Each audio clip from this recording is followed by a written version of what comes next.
Hey everyone, welcome to another video of the Nimbus thing. So today we're taking a look at Batman The Long Halloween issue 1, a very popular storyline in the Batman comics, one that has been reprinted several times and there's even an animated movie about it. But what makes this particular issue so special is the cover that you can see in front of you guys. This has the Batman 2022 movie cover because this particular comic was given out at the early fan screening of the Batman movie in 2022 when it came out. Guys, I just didn't even know first of all that there was such a cover in the first place, and I was just randomly scrolling through the internet when I found this, and I knew I just had to get it because I just love the cover art because it is so cool, guys. I mean, take a look at it. You've got the Robert Pattinson Batman holding the bat in one hand. You have the Gotham City in the background. You have Catwoman. You have the Riddler. The Penguin. It's just so amazing. And now that we're slowly getting the updates for the Batman 2 that's now being going into pre-production and with some of the cast members being confirmed, I thought this was a perfect time to get this book. Guys, I really loved the Batman 2022 movie. I really loved Robert Pattinson's performance as Batman, and I really cannot wait for the sequel to come out. It's been a very long time and I just cannot wait for it, guys. Now guys, this story was written by Jeff Loeb and the artwork was done by Tim Sale. An amazing combo, and I've read one of their other most popular work, which was Spider-Man Blue. Both have an excellent way to tell the story with Tim Sale's amazing art style, which is definitely very unique, and Jeff Loeb's story narrative that dwells a lot into the character psychology and their aspect.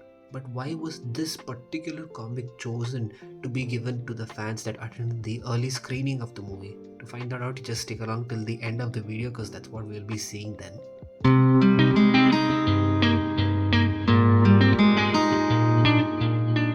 Guys, I must confess I have not really read the Long Halloween storyline till now. I only read the first issue completely, but having read the first issue, I am deeply interested in reading the rest of it and I will definitely be checking it out.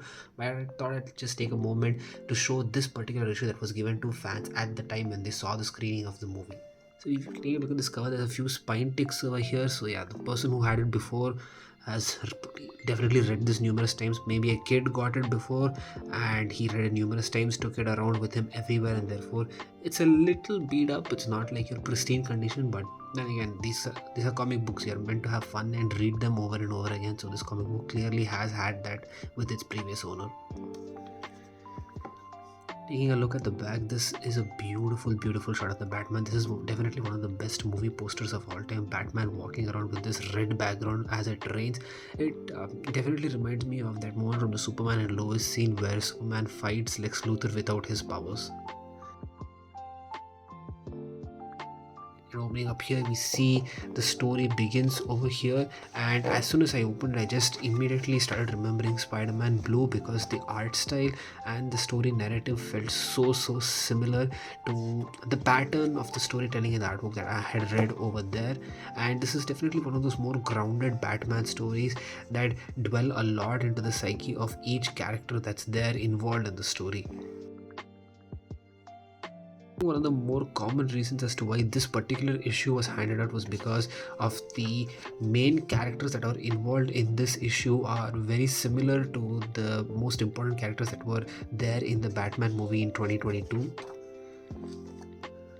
As you can see here, we have Catwoman trying to rob a safe and then she encounters Batman, very similar to the scene that we saw in the Batman movie.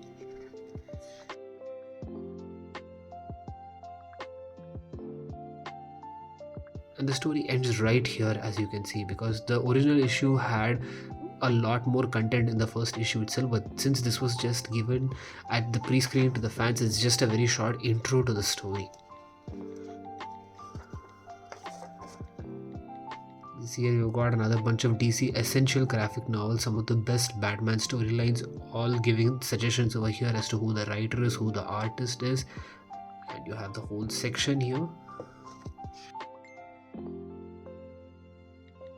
You got another page with a lot of suggestions like the Batman Who Laughs. You've got Arkham Asylum.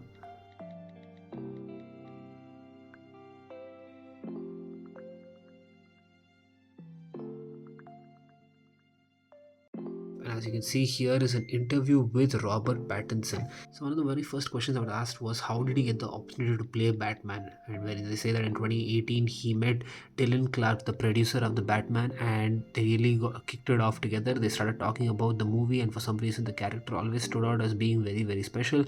and he got really excited when he said that Matt Reeves was directing it. And when Matt showed him the early story boards and explained the tone of the film, then out of the blue there was a screen test, and the rest is history. When they asked him what helped him and what was his inspiration to become Bruce Wayne, Robert Pattinson said that he had read Batman The Long Halloween, which became a big influence for him throughout this whole movie. And that was the reason this particular issue was given to the fans, because it was the biggest inspiration that was there for Robert Pattinson when he played Batman in the 2022 movie, guys. So that was just a short look into the issue that was here, guys. Now obviously there's a lot of videos out there that explain this whole storyline in depth.